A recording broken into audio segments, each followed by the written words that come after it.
Hey guys, hi, welcome back once again. My name is Vaishali and today I'd like to talk about regrets. So many studies have been conducted wherein a lot of people have been asked what would they reconsider doing if they could go back in time by 10 years, by 20 years, by 30 years. Invariably asking them about the regrets they have. Invariably asking them about the choices they could redo or undo if they could go back in time. Invariably asking them if they can redo or undo or both some of their decisions if they could go back in time. Inevitably, that's also then talking about our memories. Because going back in time is all about memory associations. So once again, I went in to look for the root meaning of the word regret. Now it comes from the Latin word re, which means again, and mordere, to bite, which means to bite again. It means to feel remorse. It means your conscience is working on you.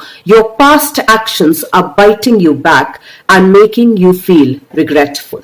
It also means pain or distress in the mind at something undone or left undone. And since most of us on an everyday basis are working from our subconscious and our unconscious, quite naturally most of our choices and most of our decisions are made from our subconscious and our unconscious. So the next natural progressive question should be, are we also then choosing our regrets from our subconscious and our unconscious? And maybe to a great degree, yes, we are even choosing our regrets essentially driven by our subconscious and our unconscious, which is close to 95 to 97 to 98% of our choices and our decisions, based on our memories and our habituated patterns. And in my understanding, that's a very bitter pill to swallow, that subconsciously or unconsciously, we are even choosing our regrets. Let's see a few of them. So when we work very hard and we devote more time towards our profession, invariably we are devoting lesser time towards our own people.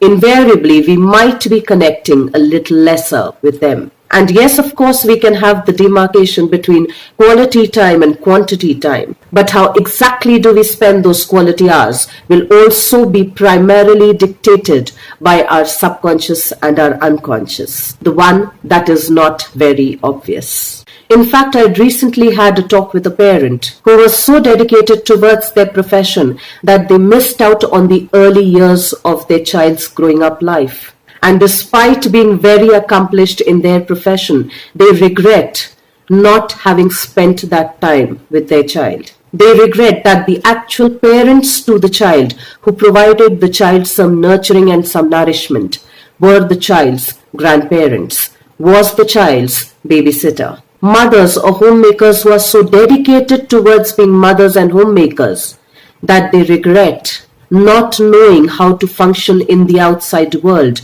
They regret not having an identity of their own autonomous making. They regret of not having an identity that goes beyond their home bounds. The biggest regret for many people that studies have found is they have spent too much time living the life through somebody else's lenses, trying not to disappoint the others, invariably not appointing themselves as the autonomous authors of their lives. In fact, a couple of years back, I heard this person say, and of course it was said metaphorically, that I married everybody at the cost of divorcing myself, subtly stating that they were trying to live the lives that everybody else expected them to live so that they could feel belonged, at the cost of not belonging to their own selves, at the cost of probably even not knowing themselves. Studies have also shown that many regret not expressing themselves completely and authentically,